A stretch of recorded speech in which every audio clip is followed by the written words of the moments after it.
Hey, Richard. Hi. You down all right? Yeah, fine, thanks. What's the weather like there where you are? Pardon? What's the weather like where you are? Oh, not very. Really overcast. Yeah, it is here as well. Yeah. Yeah, it's mild though. Yeah, it's warm, isn't it? Fine. Yeah. Just be nice to see a bit of sun. Yeah. Apparently tomorrow. Oh, good. Yeah. Yeah. Every now and again it tries to come out and just clouds Yeah, over and then again. disappears again. Yeah. Takes a look at what's going on and thinks, right, I'm going back behind a cloud now. I don't want to see that. Yeah. Yeah. Yeah, it's like that. Sort of thing. Germany calling. Germany calling. Does that take you back a bit, Del? Yes, I think it was the last time the UK won the Eurovision Song Contest. Germany calling, Germany calling. These are the votes from the Third Reich. Even Deutschland. Right, we can't do that. We're still waiting for Bill, I think, and who else? We'll get started in a moment. So we've. Pat's joining us. You have a word with Pat tomorrow. She's got a lot on her plate at this minute. All right. Also, she might not be with us tomorrow then. Hopefully she will be with you tomorrow. Yeah. Right. Yeah, I'm there tomorrow. It's the following week that my uncle's got his next appointment. So. Did you have the other email as well from me about Advahanes? Yes. Right. If you can get that form back to me as soon as possible, that'd be great. Oh no! Hang on. Let me look. I've had the phone call. Yeah, I sent you an email. Did you get here the it email? is. Charity form. Yeah. Yep. I can be sorted as soon as I can. Excellent. How do I sign it? They've got to have a proper signature. Oh, Jane just shouted at me now. She'll sort it out for me. Yeah, the thing is, right, Jane has been to many places and in many spaces and in many faces, and Jane can do anything. Of course she can. She's a wife. Well, there you. Oh God, I'm gonna go and get a drink. She'll explain it to me. I'm a storyteller, and my stories must be told. In Germany and you have. What's Germany got to do with Gilbert? Worked in Gilbert Goch for a year on a special project. But the thing is, to try and get people into work. Didn't work. What's that? I said, what's Germany got to do with Gilbert? Everything. Oh. Everything. In fact, Germany is Gilbert, if you've noticed. Yeah, I worked there for a year. I was based there doing a special project. Yeah, it definitely was a special project. Oh, it was, I tell you now.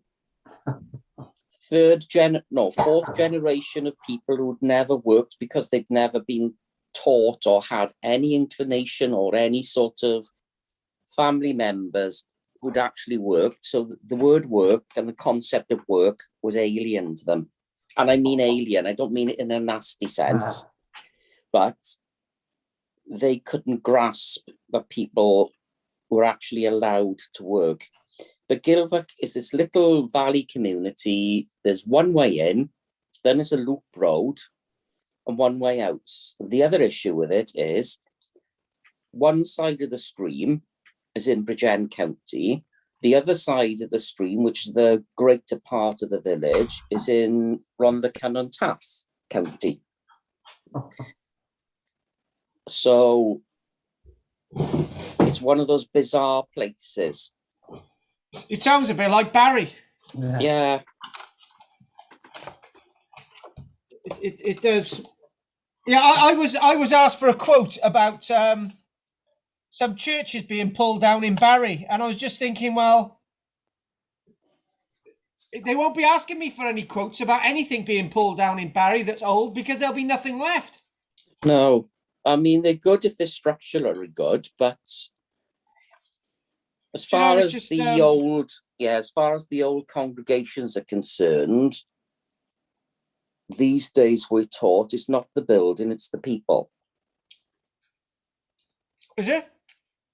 Yeah, because, you know, or it comes up with arguments about altering the insides and things and taking pews out and putting comfortable chairs and removing the organ that hasn't worked for 60 years, you know, that sort of thing. Mm. Just because the old organist is still alive but demented in a nursing home, so they won't take it out until she's gone. That sort of stuff. Right. Fantastic old chapel in Bridgend at the bottom of Newcastle Hill. Mm. I used to go there when it was a Pentecostal church, but it's owned by the Unitarians and it's in an appalling state. And it is actually it's built on the site of the oldest non-conformist chapel in Bridgend. Yeah. And you've got to drive past it to get into Bridgend from the Porthcawl side. And I look at it and I've got happy memories going there. But you look at it and you think, why is this building being left to rot and crumble? There's a graveyard there as well. Yeah, I remember all the graves were put around the side, weren't they? And yes, because the youth group used to use it as a play-in sort of area. Hello all, I'm here. Hello. Hey, Bill. Hello all. Did you miss me? Well, I sort No. of missed you, Bill. Oh, thank Didn't know you. you'd gone anywhere. It really gets me here. It really does, you know. Yeah, Do you know, actually, Bill, I do apologise in advance for the Elessig pillar that you'll be getting in a post. Why? What have you done? The articles does say it's got those images with that one woman in it as well, with the headlines, Bill's Conquests. Oh, I've got a story about Dee. She's investigating a very interesting little project for us, which, if it bears fruit, I will tell you all about. Yeah. Oh, Bill, we love the mystery because it's the same mystery that we've got with West Wales. What? Well, you know, the land that we've got in West Wales. Oh, yes. Okay. So how's it coming there? Have you fenced it off yet? Oh no, it's all fenced off. The thing is, we've got the 4 acres there, and the and the weirdest thing is, right, when I was a child, I used to go to work with my dad, who's a carpenter, right? Anyway, I went through a period in my life where I couldn't really knock two nails into a piece of wood, right? And now I can put up whole structures.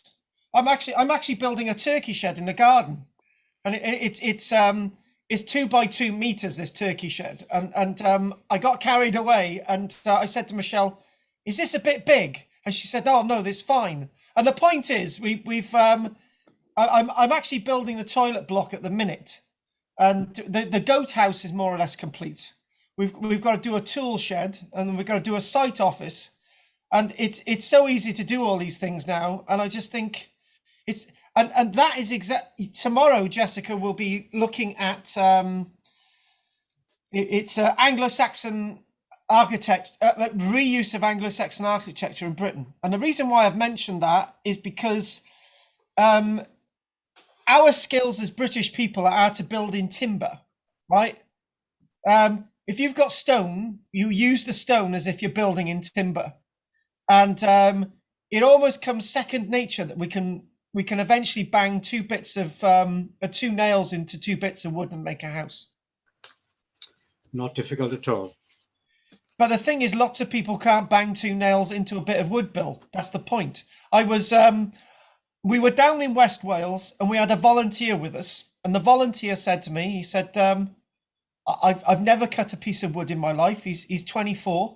I've never cut a piece of wood in my life. I've never banged a nail into a bit of wood, and I've never screwed I've never screwed a screw into a drilled hole or anything like that. And I was shocked. What a sad person. He doesn't know what he's missing. Where And are the his thing- life skills? Where are Yeah. his life What sort of skills? school did he go to? Even primary schools? He did. What He sort didn't of even go parents to did he Barry have? Boys. Do Del was talking about Gilfach Goch a minute ago with the fact that there are whole generations in Gilfach Goch that has never been to work. Yeah, it's sad. It's sad. Yeah. Yeah, I did a project on it for a year. It was a special thing. I don't know, they had some Yeah, funding from okay. somewhere or other, probably Europe. Yeah, there we are. Yeah, So he goes, I suppose, and yeah. we worked Anyway. out that it, no fault of their own, it's just they didn't have the sort of background, They did, yeah, learned exactly. knowledge. They Because couldn't their do it. parents haven't got the background.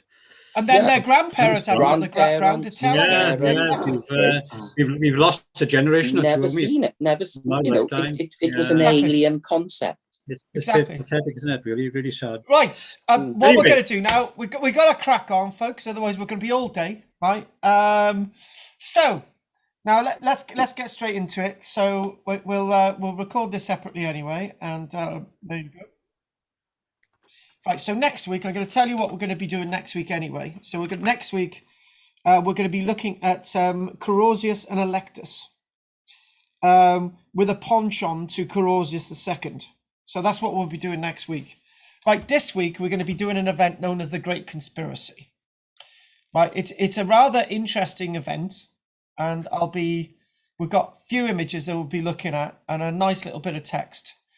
And it's sort of, there's another nuance in regards to this thing called the Great Conspiracy in the year 367.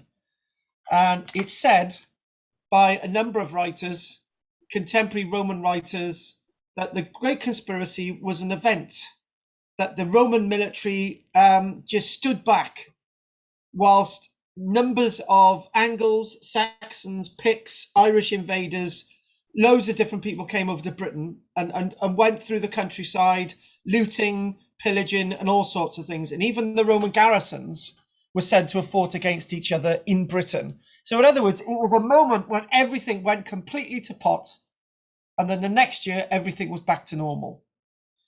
And in many ways, in life, things don't change. You know, in life, we can get the situation that we've been in for the last 18 months. Everything goes to pot, and then the next week, you're supposed to get back to normal, right? So this is in a way what the Great Conspiracy was like. And that's what we're going to look at. But there's lots of other factors. So I think the best thing to do is if we sort of share this image on the screen, right, and we go directly to Hadrian's Wall. And as we go directly to Hadrian's Wall, we can see Hadrian's Wall, and we can see the Antonine Wall, and we can see that writing on there, the Pictish people. So for the sake of argument, we'll call them the people of the North. Now, I always argue that there was a time that Scotland was probably under the control of the Roman world, and the Romans probably believed they ruled over the whole of Scotland. But after time, by around the 300s, things had changed a lot. So those people who were still north of the wall were either living alongside the Picts, or the Picts were living alongside them, that type of scenario. And then you've got Hadrian's Wall, and the one thing that we always say about Hadrian's Wall, well, I do anyway, and lots of other archaeologists, we don't really know what the purpose of Hadrian's Wall was. We really don't. And the reason why I'm saying that is that one fort can have a garrison, and everything's fine, and everything's going well, and then down the road, within the space of 1.5 miles, 2 miles down the road, you've got a fortlet which isn't garrisoned. The gates have been deliberately by the Romans taken off, and you're thinking, well, if this is a defensive landscape of Hadrian's Wall over 70 odd miles, why are there gaps in it where they're not manned? So does that mean that it was something other than defense? And that's where we're going to go with. However, if you think about trying to keep people north and back from Hadrian's Wall or the Antonine Wall or whatever you want to, whatever frontier you're looking at, if you've got gaps in it, you're simply not going to stop the Picts in the first place. So this date 367, the Great Conspiracy. So we need to get to grips with what that is and what that means and nail it. And it's something that I've known about probably for the past 35 years. I've known bits of it anyway. So the Great Conspiracy was probably a British only war, and it was a year-long state of war and disorder that affected probably every town, every fort, every road, every harbour, everything across Britain. And there is a Roman writer known as Ammianus Marcellinus, an interesting writer that's actually writing about this event in his own lifetime. So Ammianus Marcellinus was born in 330. So by the time the Great Conspiracy comes along, he's 37 years old, and he's dead by 400 years AD. So it's 70 odd years. He's a Roman soldier. He's a historian, and he's writing about the very later stages of the 300s when many things happen, and he's telling us in a contemporary way about the Great Conspiracy, an event that was happening in Britain. So he's actually writing about something for once that's very, very relevant in his lifetime. Because what we've got writers like Tacitus and Agricola and Vespasian and Cassius Dio. When they're writing, they always seem to write about events that occurred a few years before, or very rarely are they ever writing about events within their lifetime. So Ammianus is actually somebody who's on the doorstep of history, which is very, very different.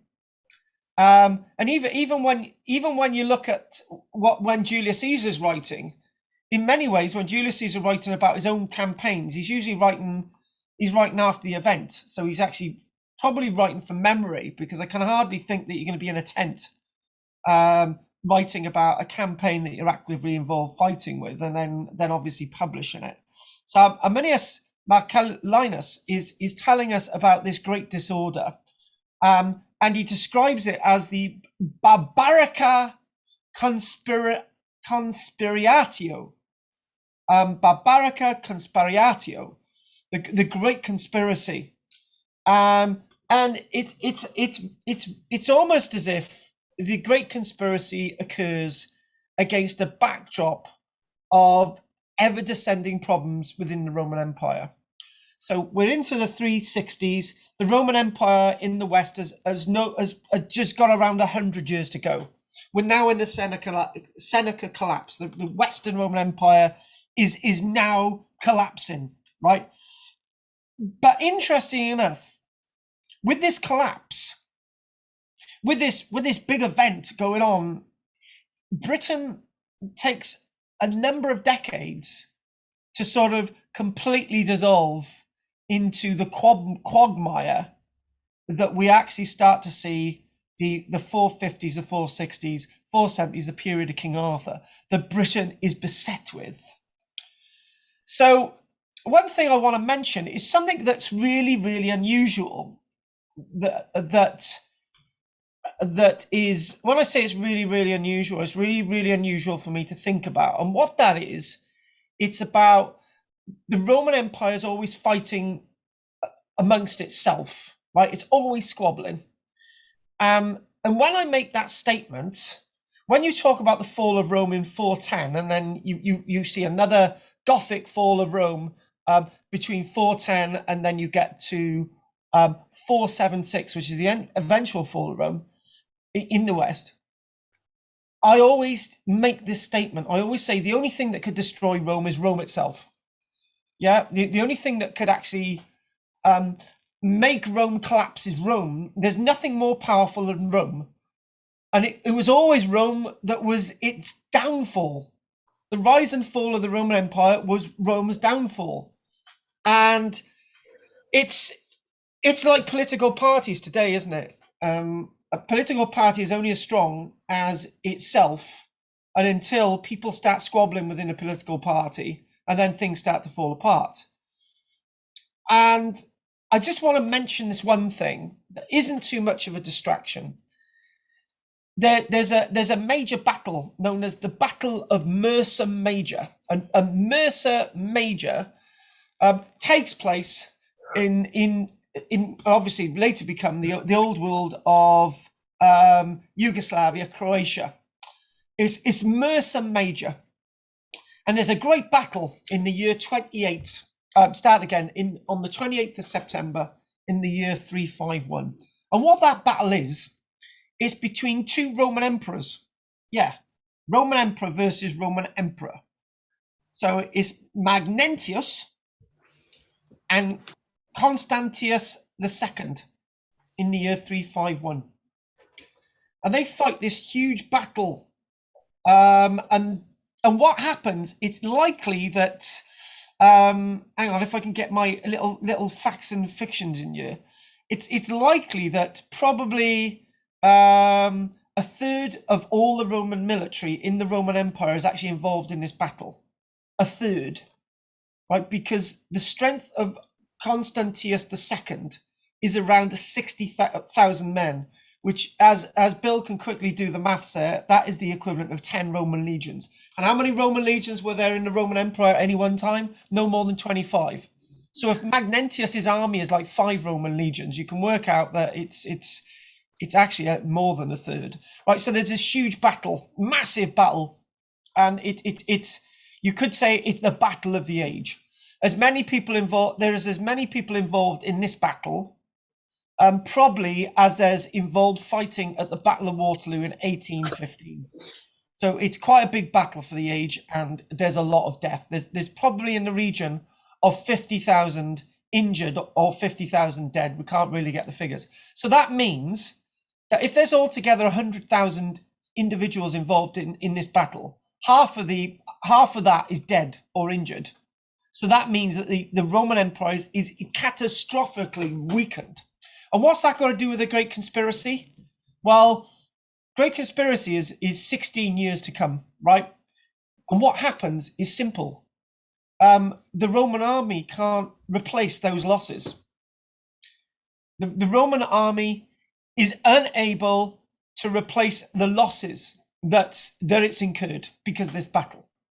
And that's always the problem with the Roman Empire. It's simply unable to deal with its internal squabbles all the time. And it would have been great. It would have been absolutely great if the Roman Empire had not had this infighting. If the Roman Empire had not had this infighting, the Roman Empire may never have fallen. And the other thing as well is that people do say this, that if Christianity had been extinguished by the Roman Empire, there would be no rise of Christianity for one, and there'd be no rise of Islam. What would the world have been like without Christianity and Islam? Have any of us ever thought about that? And what would Britain have been like without Christianity? Big question there. Anyway, let's not do that. So the conspiracy, it occurred in the winter months of 367. As I say, it occurred over a year. And the reason why we've got the map of the north is that what's said is that the Roman garrison at Hadrian's Wall apparently rebelled and basically said, finger up in the air to Roman authority, right? We're just going to allow the Picts down south. We're just going to allow them to just go down south and do whatever they like. Just let them get as far south as York, and we've actually get references to Picts going as far as North Wales. So quite some miles south, actually, a few hundred miles south. And if you think about these Picts, if you think about Picts going all the way from the Grampians. There's a good 300 miles to before you even get to sort of Liverpool or somewhere like that.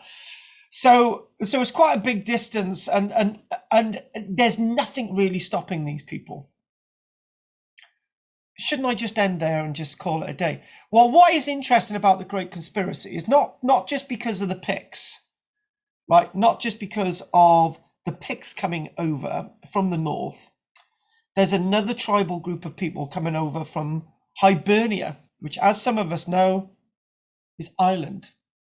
The Scotti people, right? Which is apparently Scotland. The name of Scotland comes from the Scotti people, but that's another talk. And then what happens then is that the Saxons chuck a few Angles, chuck a few other Germanic tribes people in there as well. It's almost as if they invade at the same time. Within this winter, there's three major invasions going on at the same time, and the garrisons themselves are not happy. So everything conspires. Lots of historians have said that it's almost as if people from Ireland communicated with the Picts, and then people from the Picts communicated with the people from Germany. But there's no internet back then. There's no Twitter, and that's not likely, right? What probably happened was that times were really bad in 367, right? There were probably climatic problems. It was probably very cold. And they decided that we're going to go over to Britain and we're going to invade Britain. This is what we're talking about. So there's wave after wave after wave. Some historians say it's coordinated. It's prearranged. It's prearranged. How could it have been prearranged? We don't really know, but it's quite likely that there were some external factors causing this great conspiracy to occur.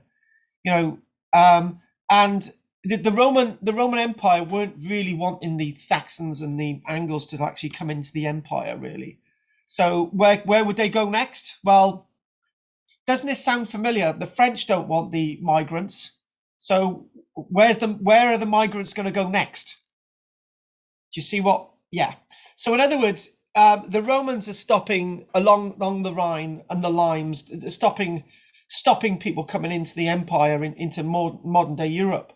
But there's nothing stopping them getting onto boats from Denmark, and nothing stopping them getting on the boats in northern Germany, northwestern Germany, and just sailing over to Britain. So this is what we're talking about. So everything's happening at the same time. It's there you go.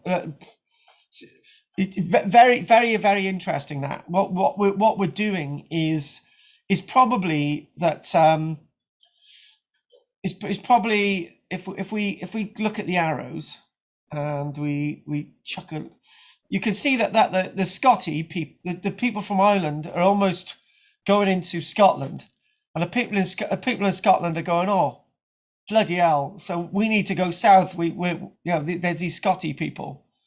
And what's the other thing as well is what's being said is that there's an amount of pressure from tribes coming from the east into the west, right? So that's forcing these people to either try to get into the Roman Empire, or more likely they're going this way.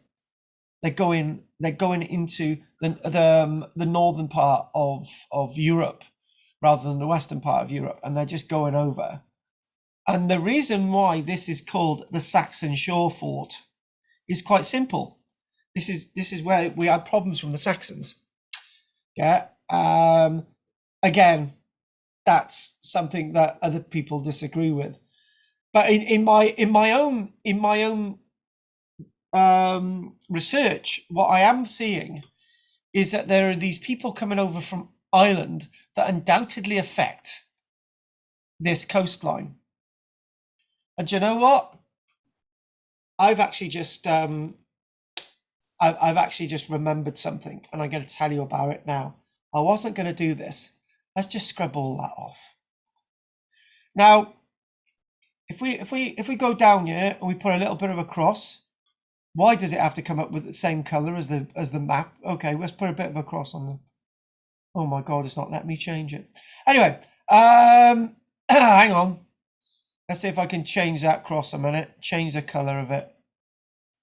There, excellent. We'll have a tick instead. We all know where that is. That's Lantwick Major. Now, there's something really interesting. There's a load of bodies, as we know, that have been found in Lantwick Major Roman villa. And 33 of the number of bodies that have actually been found there were all the individuals had been decapitated, and they found a horse as well. I think there was description of that being decapitated. I'm not sure, but anyway, there was these individuals decapitated, and they were found. The bodies were found littered on top of the mosaic floor, and it's said that those bodies roughly date from the 350, 360s. So if you zoom in on that date a little bit more and just presume it was 367, the time that this happened, that might be archaeological evidence at Lantwick Major of the Great Conspiracy.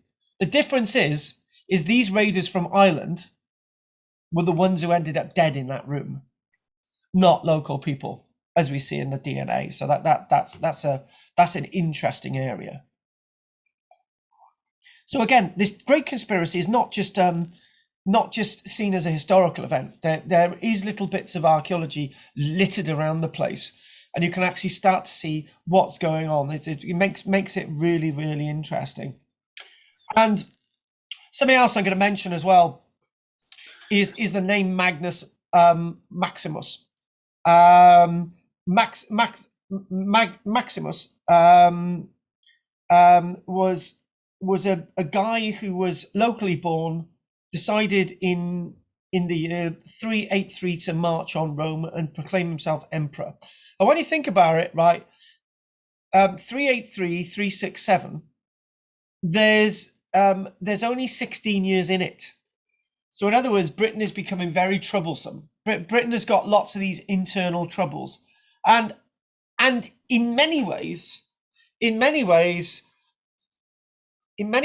what you can see is the evolution of the British mindset, right? From an insecure sense of perspective, and you're going to always have this sort of infighting throughout history from that moment onwards. Rome is a very powerful sense of identity, but it's not going to save you in the likes of the land of Roman Britain in 367. So back to this sort of Great Conspiracy. It's you've got a bit of a winter, and what's happening is that Roman Britain had not seen anything like this. Let's just say it. We're all women with no knickers and men with no swords at that point. And these war bands managed to overwhelm nearly all of the loyal Roman outposts and settlements in Britain. It was quite an event. It was quite serious, and it's odd that this is happening, and it's odd that it's not talked about much, and it's also odd that the next year everything went back to normal. It was like reset. We hear that word reset. Everything was reset. It was absolutely catastrophic in 367, early 368, 369. Things were fine. The entire western and northern areas of Britain were overwhelmed. The cities sacked, and the civil Roman administrators were murdered, raped, or enslaved. We're not talking about women there. We're talking about men being raped, enslaved, and the word raped might have a number of different meanings. So what's happening is that everything is breaking down, massive, and it probably goes to show that things can go wrong. Things can go wrong quite rapidly. So what we've got this little bit of a map, and what you can see is if you squint your eyes, there is something else going on there. Now, you can see what I said earlier on, can't you? You can see what's happening is that the Saxons and the Angles coming over from Denmark, northern Europe, They're not being allowed through the limes. They're not being allowed through the Rhine and Danube frontier. They're unable to get through. But what's also happening, you've got the pressure of the Goths into the likes of Greece. And you've also got the pressure of Berber tribes in North Africa going all the way into the likes of Carthage. And there are other pressures. So the Britons may have said, oh God, you know, everything's going wrong, but nobody could send anything. The Roman military was at its knees. Just think about it. Just think about it. Oh, only 16 years earlier, a third of the entire military strength of the Roman Empire lay dead on the battlefield or injured, right? If you want to think about those mathematics, or it's half, right? So to rule over that empire, right, you probably had only 100,000 active Roman soldiers. It's a huge area. And Britain was not going to be a concern of the Roman world. They had to fend for themselves. They had to deal with these problems themselves for that year. They had to sort it out. And what wasn't being sorted out is nobody wanted to sort it out. It was almost as if we can't be asked. You know, we're the Roman military, right? We're okay, right? By the way, Picty bloke, strange, weird looking person, you go down there and you leave us alone, all right? Yeah, that's fine. There's better pickings down here. We're better armed than you, right? Just bugger off, right? So this is basically what's happening for a year. Nobody's really in any kind of control. And this is what's going on. And I got some nice little images I wanted to show you as well. So we just sort of move on a little bit. But unfortunately, that's not the armor of this period. This is more what's going on. And you can see the likes of Hadrian's Wall there. But is that what I've described going on? If the garrisons at Hadrian's Wall are allowing the Picts to come over, why have we got that scene? Maybe we don't have that scene at all. And okay, it's discussed that the Picts painted themselves, but in the Picts' own carvings, we don't actually have any painted Picts. They don't. You know, you've got one there for you, Del. You got a couple of naked people there as well. So, is this a scene that we're looking at? Is this what's going on in the Great Conspiracy, or are they just going through and just going down south?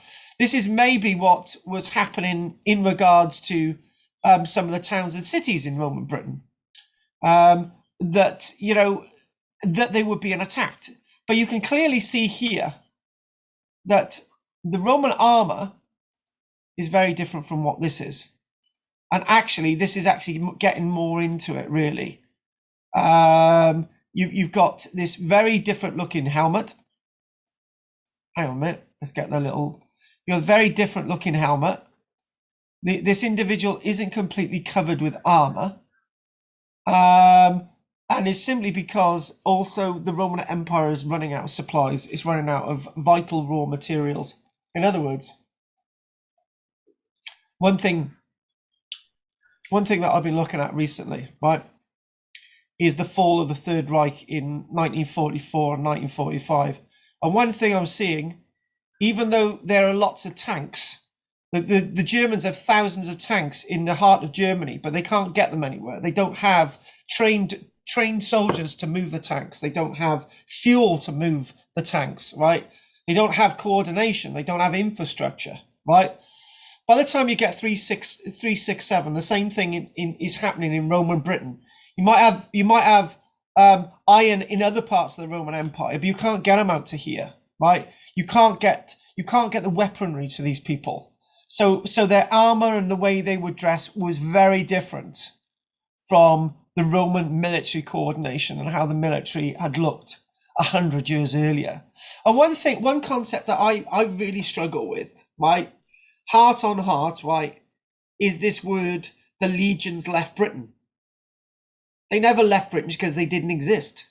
By 410, 420, 430, there were no Roman legions to leave Britain because the Roman legions didn't exist anymore, right?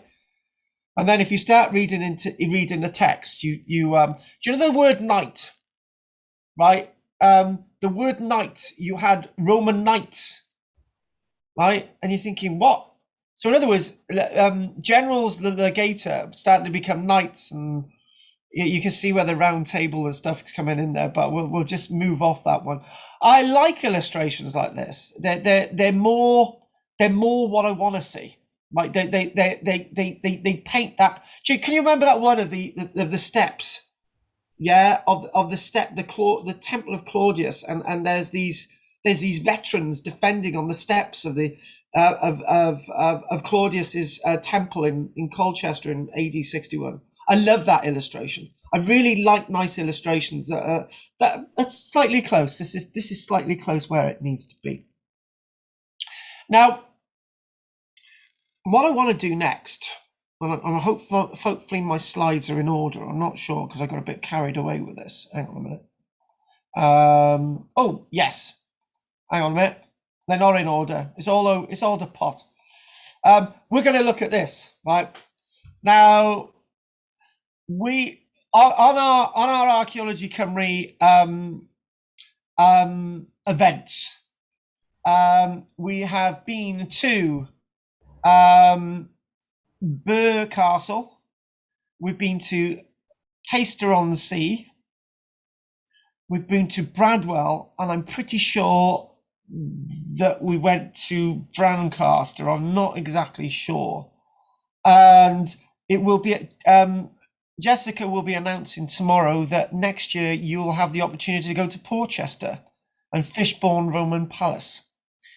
Right, so now this what's interesting here, and I really haven't done this, along here and along here, all the way along, follow that, all the way along here, all the way. That's known as the Saxon Shore Fort coastline.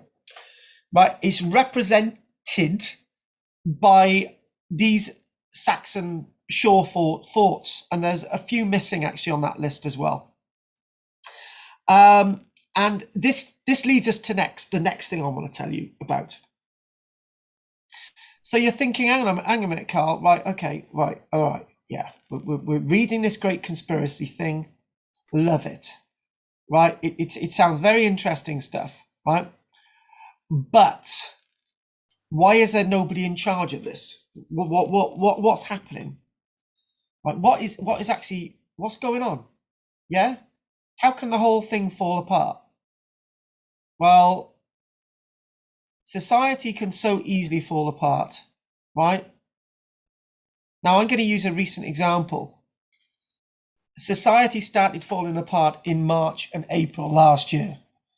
People were stockpiling everything. People couldn't buy things. There were shortages of food. There were shortages of fuel in the valleys, and this was only last year. Everything was going down the pan, right? And things were going down the pan quite rapidly as well. There were no face masks, all these different things, right? People were unable to get food, right? And that's in a modern society, yeah? And that's with a government. Society really massively collapsed. There was a guy called Nectaridus. Nectaridus was the general of these forts along the coast. Yeah, he was the commander general of the sea coast region. Nectaridus, the Comes Maritimus Tractus. He was the one in charge of the coastal landscape, and he was killed. Well, all right then. Yeah. Well, what about another person known as the Duke Britannorum, the Duke or the leader of Britain, who was known as Full of Fades. I love that one. I remember saying that before. Full of Fades. It's great, isn't it? My name is General Full of Fades. I am an Italian. That's enough. Now this guy couldn't do anything, right? Because we do believe that he was besieged, probably in London. The London was surrounded, and his loyal men. He was surrounded, and things really went wrong. He just lost control. the guy who's in, two of the guys in charge, one of them's dead. One of them by November, December was dead. Nectaredus, he was dead. He was gone. Whoever was in charge of the Saxon shore forts, right, wasn't in charge anymore. So there was no coordination. So what happened is quite simple. The garrisons in these forts just stayed there whilst they could see in the distance smoke plumes erupting from the landscape. They weren't doing anything because there's no coordination. I'll tell you what, right? This you can imagine, right? We're actually from Spain, right? Why? And there's nobody, telling us what to do. So we'll just stay here. That's what we'll do, right? But Philophaedes, as I said, he was probably trapped in London, couldn't get out. So everything was really, really going badly. Now this is another thing. Now I know I'm thinking that Bill may have been in my classes when we had the following discussion, right? Somebody come in one day and said, did the Romans have a police force? And actually, I think that was you, Bill. Right. And over the years, I've actually started to find out that the Romans did have a form of a police force. And this form of a police force was known as the Miles Arani, local agents that provided intelligence on barbarian movements. And it's very likely that they actually betrayed the Roman state as well. In other words, the Roman establishment did not know that this was happening. By the time the Picts were in York, it was too late. By the time the Angles and Saxons had got into the heart of modern-day Norfolk, it was too late. Even the Romans' own police force wasn't reporting that something was happening. So this is massively important. And what we do find is that it's really getting bad. So you've got the Roman garrisons that are staying loyal, but they're not doing anything. You've got the Roman garrisons that are sitting on their backsides, and you've got the Roman garrisons that are actually involved in the looting themselves. So you can imagine, I'm not saying that this happened, right? You can imagine the garrison of Vindolanda, and they're thinking, do you know Corbridge down the road, right? There's not much of a Roman garrison down there now. Why don't we just go down there and loot it and kill everyone and take what we want and bring it all back here and stockpile it? I know it's a really weird concept, but the Romans were doing this themselves. An escaped slave roamed this countryside and also deserting Roman soldiers roamed the countryside and turned to robbery to support themselves. Although the chaos was widespread and initially concerted and put together, the aims of the rebels were simply personal enrichment, and they worked as small bands rather than large armies. If they had gathered themselves together and said, hey, Angie over there, right? We're the Picts, we are. Why don't we just gather together and just take over the land, right? They probably spoke two different languages and there was no real coordination at all. They just did their own thing. Just happened to be that way. And this is the thing. This is the key point, right? It's likely that it all happened at that time for whatever reasons. There was no coordination. They just did it, right? And it was recorded in history, and it was a major event, right? What we do know is that the Picts were often raiding from the north, but they were kept back. The Anglo-Saxons were often coming over and being a bit of a tiresome bane to the establishment, but there was no real organization to it. Yeah. And there were raids from people over from Hibernia Island, but when all this comes together, people start realizing that it's a major thing. There's something massive going on. So that's why it's recorded. That's why you've got historians like Arminius Marcellinus actually recording the times and the events of this thing that's going on. This horrible thing. There's a historian called Ian Hughes that argues that Nectaredus and Philophaedes were actually both killed. We don't really know what happened to Philophaedes, whether he lived or it might be that both of them were dead. In fact, this was what was happening.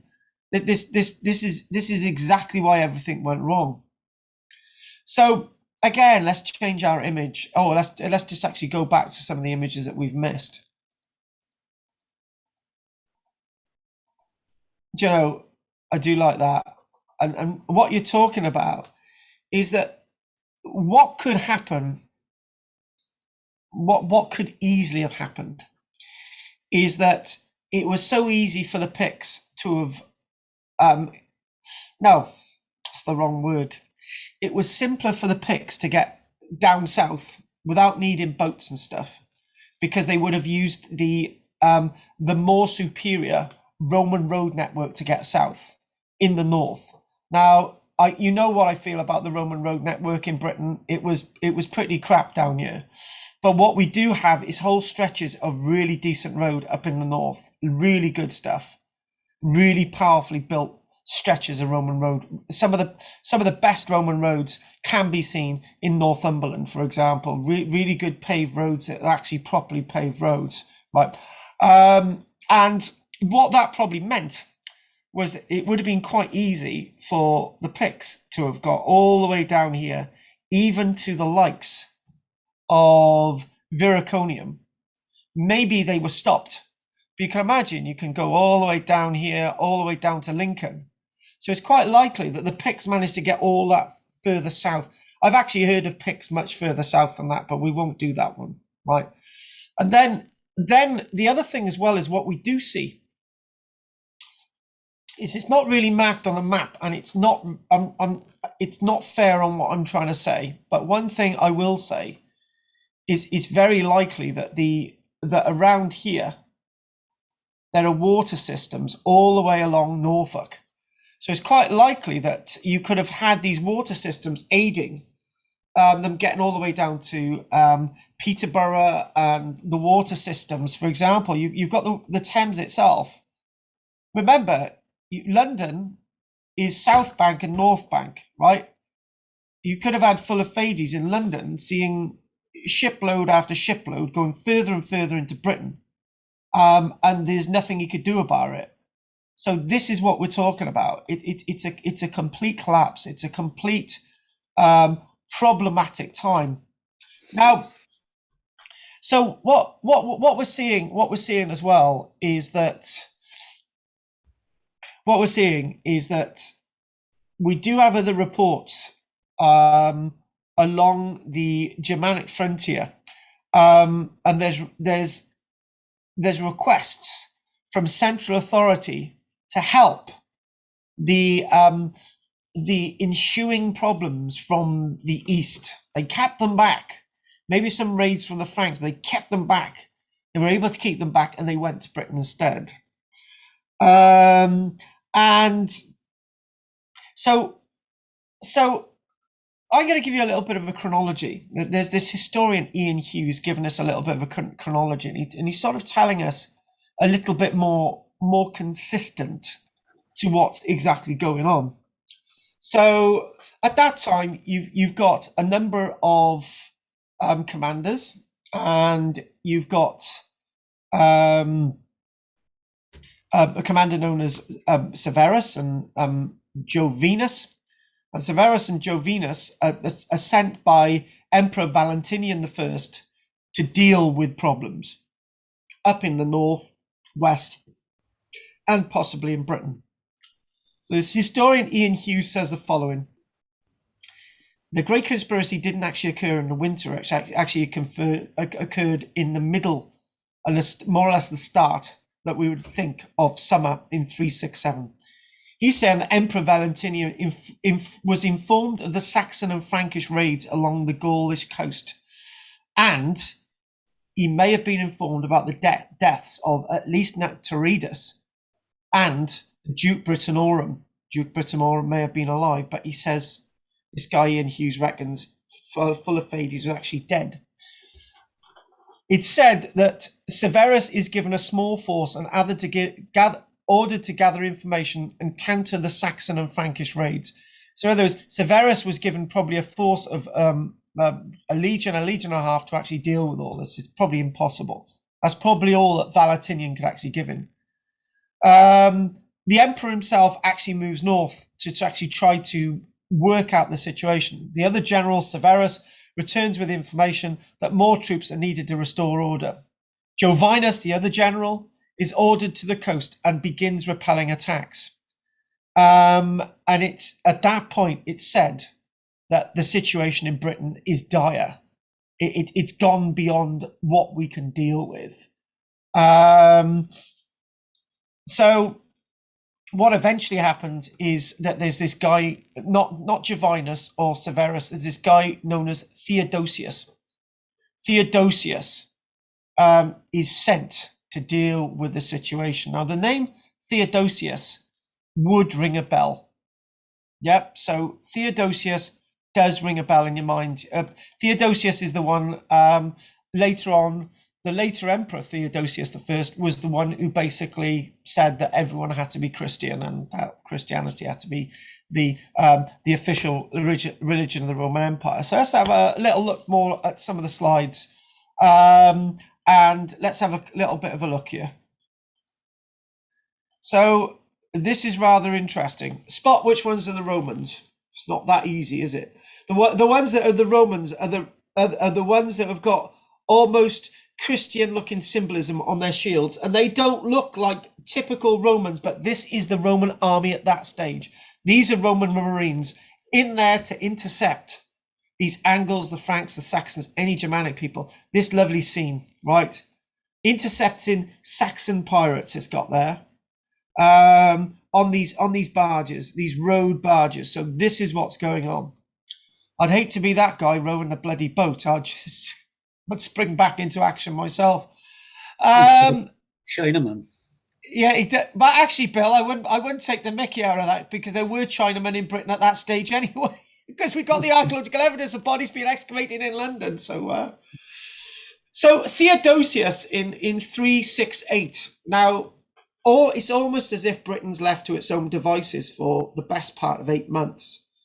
Flavius Theodosius gathered at Boulogne, probably the result 4 units of soldiers, and what happened is that these 4 units of soldiers, the Batavi, the Heruli, the Lovi, and the Victories, Flavius Theodosius, this general whose son would be Theodosius I,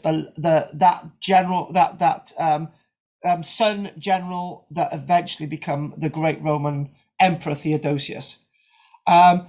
They came over, and also it's very likely that, I know I refer to Magnus Maximus as local born, but Magnus Maximus is also in with this melange of individuals that come over with Flavius Theodosius. It's probably a force of, I'm not going to guess, but it's probably a force of probably about 10,000 men at most. I don't think we're talking about a force of 20. We're talking about they got away with it. They did get away with it. So it's this spring of 368. Theodosius took advantage of a break in the weather to cross the channel to Richborough. So there we go. Let's get a little bit of a map on you. Let's get Richborough is the next slide, isn't it? Not the next slide. There you go, Richborough. So you've got Bologna, and you've got Richborough. Richborough would be the place to actually get to, because that's the place that that's the route into Britain. That's the gateway into Britain. Yeah, and we got to Richborough, and what happened is Theodosius took advantage of a break in the winter weather to cross the channel to Richborough, leaving the rest of his troops in Bologna to await better weather. This enabled Theodosius to gather vital intelligence. He discovered that the British troops had been either overwhelmed, refused to fight, or desert. Many also may not have been paid for the best part of 8 months. Once the troops landed, the rest of the army, Theodosius marched with them to Londinium, which he made his base. There he began to deal with the invaders. Now, Aminius Macalinus, this Roman writer, tells us the following. Let's just do it. There he divided his troops into many parts. and attacked the predatory bands of the enemy, which were ranging about and were laden with heavy packs, quickly routing those who were driving along prisoners and cattle. He wrested from them the booty which the wretched tribute paying people had lost. And when all this had been restored to them, except for a small part which was allotted to the wearied soldiers, he entered the city, which had previously been plunged into the greatest difficulties, but had been restored more quickly than rescue could have been expected, rejoicing and as if celebrating in ovation. So this is what we're talking about. Londinium itself, the idea of restoring, and this is what's going on. There's an appetite. In other words, people have had enough of disorder, right? In other words, this is the period of Saturnalia. It started. If we got some of the writers to look at, and we think of June 367, it's a great period of debauchery, great period of absolute collapse, great period of trauma. And what's basically happening now is that everything seems to be restored. You know, after the it's almost as if the other way around. After the calm, there's the storm. After the storm, there's the calm. So this is what we're talking about. We're talking about this sort of restitution of the collapse. An amnesty was promised to deserters, which enabled Theodosius to re-garrison abandoned forts. A new Duke Britannorum was appointed, Dolochitus, and basically also it was also granted that there was going to be a new head to the civil administration here as well. So after discovering that the local Arani had collaborated with the invaders, the local police, Theodosius removed them from their positions. So in other words, everything was tried to be brought back to Roman control. Everything was meant to be back in order. By the end of the year, the barbarians had been driven back to their homelands and the mutineers had been executed. So much for the amnesty. Hadrian's Wall was retaken and orders returned to the diocese, the Christian diocese. So in other words, obviously there's a difference between deserters and mutineers. The mutineers at Hadrian's Wall will just let things go, and it was probably 1 in 10 of those would have been executed. So what really happened is that everything was considerably reorganized. The considerable reorganization in Britain, including a new province known as Valentia. Now, this new province of Valentia is also argued over. And if we have a look at this map, okay, if we look at this map, you'll see what I mean. It's sometimes argued over where Valentia is, but if I show you this, a new province was established. There it is, Valentia. You see that? My little map? Yeah. So there's where Valentia is. So in other words, that was established in the name of Emperor Valentinian I, and this was going to be the new province. So out of an old landscape, a new province was created, Valentia, that would have had its own governor, which would have had a whole different bag of problems associated with it. So if we go back to that little bit of a plan.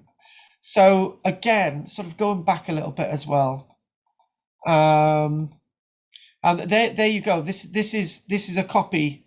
Arminius's this is Arminius's history. Okay, the Latin history. And that is actually a coin associated with, if we go back again, that coin is associated with, I got to get his name, it's way at the beginning. Magnentius. That's one of Magnentius' gold coins. At this stage, it would be very rare to have actually seen gold coins. So Valentia's established, and it's also said by a Roman writer, Claudian, suggests that naval activity took place in northern Britain as well, and we don't really know what that means. It is possible that Theodosius mounted punitive expeditions against the barbarians and extracted terms from them. And what we do find is the Notati Dignatatium, which I'll show you now. Let's go on to that.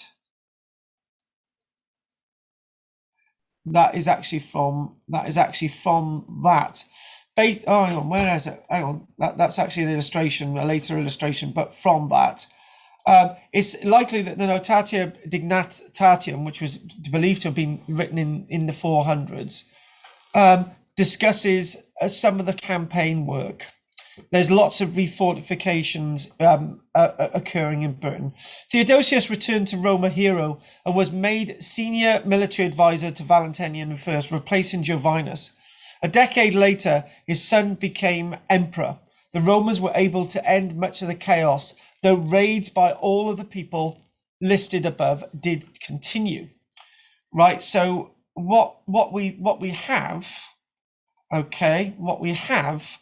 is that everything should have been fine. Everything obviously fine, right? The Notatium of Britain records these Saxon shore forts. It records the events. Notatia Dignatatium of Britannorum records these forts and everything, and lots of things that are going on, but obviously not the full history, right? Because we don't have all the information that we need in the Notatium Dignatatum. But finally, folks, as we get to the end, so everything should have been fine. Everything should have been okay after this. But unfortunately, what this event did was to convince the people of Britain that Rome is not as powerful as it had always been made out to be. It's not as organized. We have these events. The British military should have been able to deal with it, and they didn't. Leading to Magnus Maximus in the year 383, leading to everything else that's going on, and gradually to, by around the 400s, the idea of Britain as a Roman province remains Britain as a Roman province, but there's a huge decline. It's probably all goes all the way back to 367. It's very likely that they may have actually started rebuilding the great basilica of the Romans in London itself, but it probably was never completed and it was eventually demolished.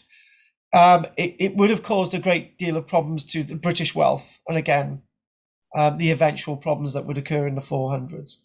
So with all that said, we're gonna probably call it a day now. So I just want to we've got that there, the Saxon coastline, the Saxon shorefort coastline. And again, Hadrian's Wall, a restorative look at Hadrian's Wall, this endless frontier. And we've got Antioch mentioned there. And the reason why we've got Antioch mentioned there was it is believed that the writer Arminius Marcellinus, even though he was writing very contemporary, with first-hand information, he may have actually eventually written a work finally in Antioch. It's probably a bit of a red herring, that one. There's showing Antioch in modern-day Turkey. And again, this nice little illustration with dealing with these Angles and Saxons. But other than that, are there any questions, folks? Let's put the questions up. Bill. Yeah, 3, Carl. In your opening statement, you mentioned the reason for Hadrian's Wall was a bit obscure, and you mentioned the fact that if it was defensive, why did they leave gates in the wall? Now, I haven't seen any gates there, but again, I've only seen a small proportion of Hadrian's Wall. Yes. So presumably, if there were gates, they would be in the fortlets along the wall, the mile towers, possibly. Yeah, this is. I've read descriptions about I've heard and read descriptions about the gates, that they've excavated some forts, and it's clear that that those fortlets, not the forts, the fortlets, had been almost abandoned whilst the forts were still had full garrisons, and it's clear that the gates in some of these localities had actually been taken off their hinges. And if the gates had been deliberately taken off their hinges by the Roman military, it makes a mockery of Hadrian's Wall being a defensive frontier. It really does. So that's the point. There were gates, but the gates have been taken off their hinges. Okay, you've answered that. And the second point, the map you showed initially of the harbours around Hadrian's Wall showed 3 harbours around Tynemouth. Now, if you remember, I was up there a few years ago scouting around. Ah, yeah, Hadrian's Wall, yeah. And there's the fort at Segeduna in Wall, near North Shields, okay? And then I went across to South Shields to Arbea.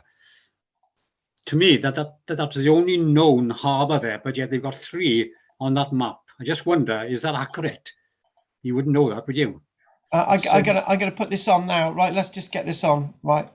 So, okay, so you've actually got 3 there. Yeah, you've got 3 showing there, yeah. Now, I beat the 2, so the third, what that is, I don't know. go on. I was never aware of there being a 3rd harbour around Tynemouth when I was up there scouting around these 2 other ones. Yeah. The thing is, any military installation along the coast would have had a harbour. This is one thing that people always miss. Harbours are the access bread and butter of the Roman military. Yeah, it would make sense to have one on the north side as well at North Shields. Yes, it would. At the South Shields. Maybe there's something there. I don't know. And if you've got something on the North Shields and you're attacked, at least you've got harbourage to actually gain supplies in and out. Okay. The third point, one we've debated along many times, is the unstable situation in Britannia in the 4th century and the breakdown of administration.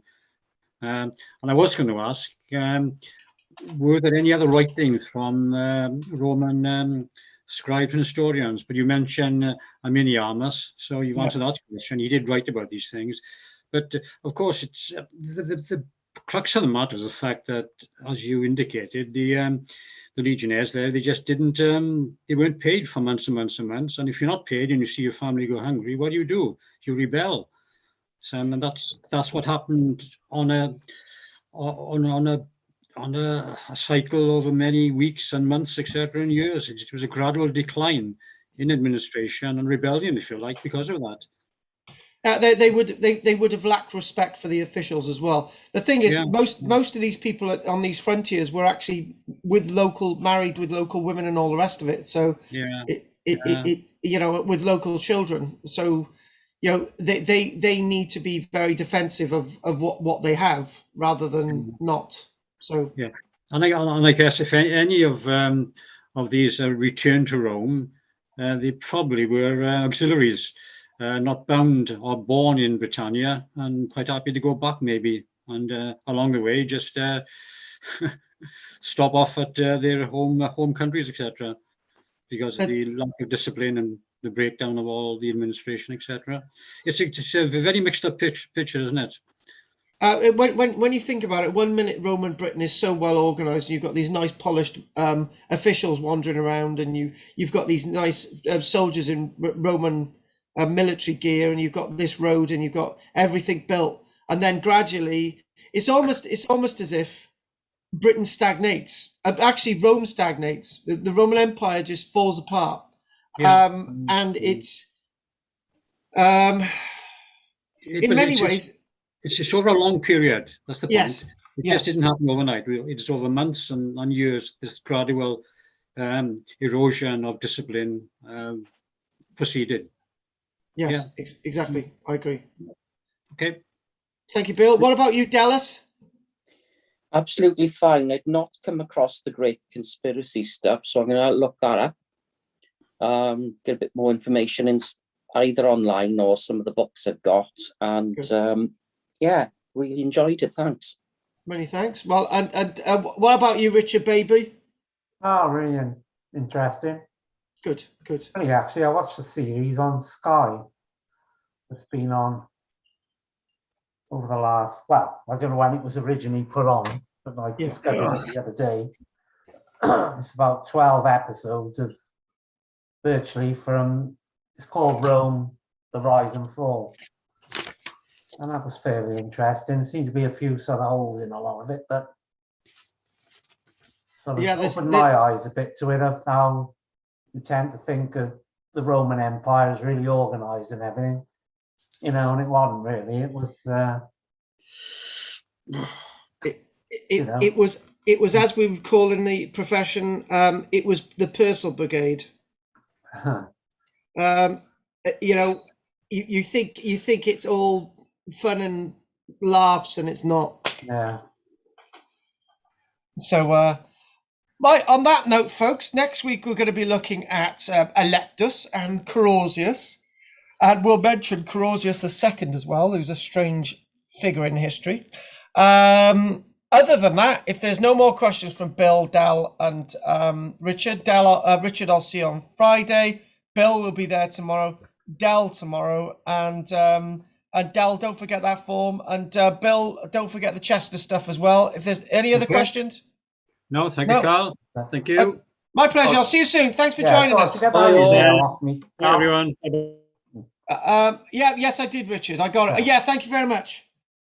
I got a bit swept away by that bloody email I had off the Barron District wanted a quote for their front page about these two bloody chapels, and then I sat down and realised that the thing that we've known for a long time, there's hardly anything fucking left in Barry.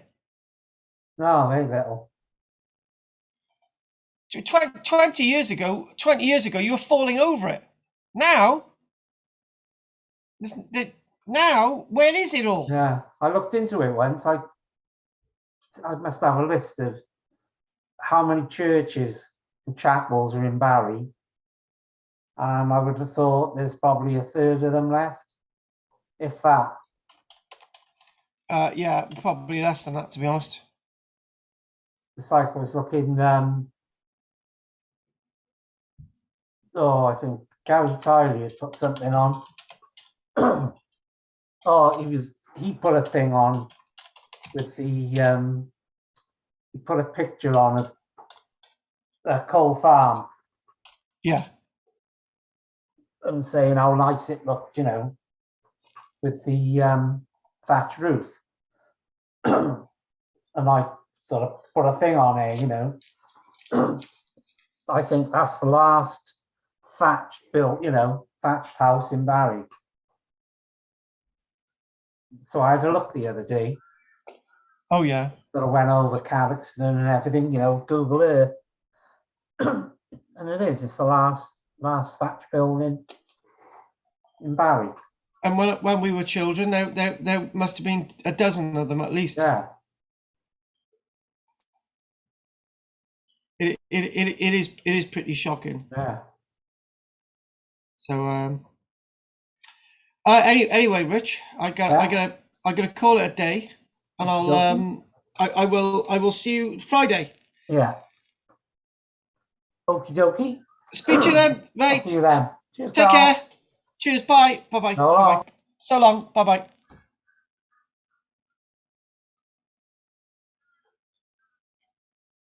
Thank you, everybody. Oh yes. Oh God, what was I going to say? Yes. Mona, thank you very much for joining us, and Mandy, and I'm gonna call this a day. So thank you very much. So I'm off now, and thanks for joining us, and see you next Wednesday, 1:30. Thanks. Keep smiling.